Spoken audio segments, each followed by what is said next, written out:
Les médias nous auraient-ils menti sur la fameuse interdiction des 150 enfants israéliens dans un parc d'attractions?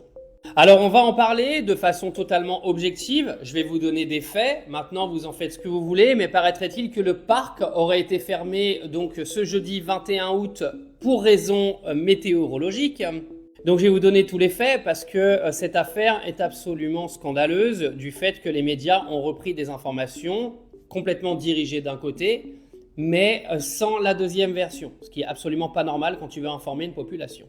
Alors l'incident s'est passé dans un parc de tyroliennes qui s'appelle Tyrovol, à Portet-Puymorens dans les Pyrénées-Orientales. Alors en gros, vous avez un groupe de 150 enfants israéliens âgés de 8 à 16 ans qui avaient réservé de longue date cette journée du jeudi 21 août et ils se sont fait refuser l'accès, sauf qu'on ne nous a pas tout dit bien sûr.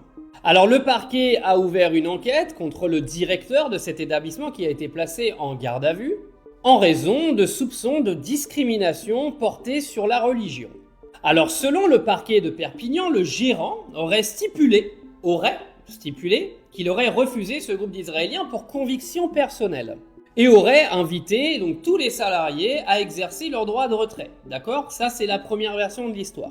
Sauf que cette version est complètement contestée par le gérant qui avait annoncé la veille que le parc serait fermé pour problème météorologique. Alors pour ceux qui sont dans le sud de la France, je crois que vous avez des jeudis noirs sur tout le mois d'août et que vous en avez même un autre qui arrive la semaine prochaine.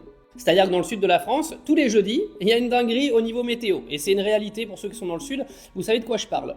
Vu que ma famille y est en ce moment, je sais aussi de quoi je parle. Donc on a deux versions. On a la première version qui dit que ça a été refusé l'accès pour des raisons de conviction personnelle, d'accord, qui sont démenties aujourd'hui par le gérant qui lui a dit avoir annoncé la veille que le parc serait fermé pour contrôle des installations suite à des problèmes météorologiques. Je rappelle que c'est un parc de tyroliennes, d'accord, des tyroliennes.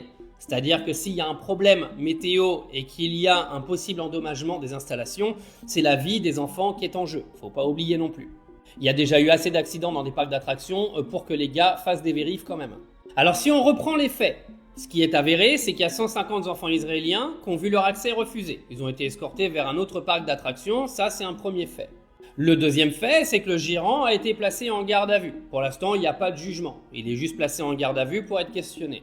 Le parquet, lui, fait état d'un refus pour conviction personnelle, qui n'est absolument pas prouvé pour l'instant, et lui, le gérant, dit qu'il a refusé parce qu'il a fermé son parc pour des problèmes météorologiques.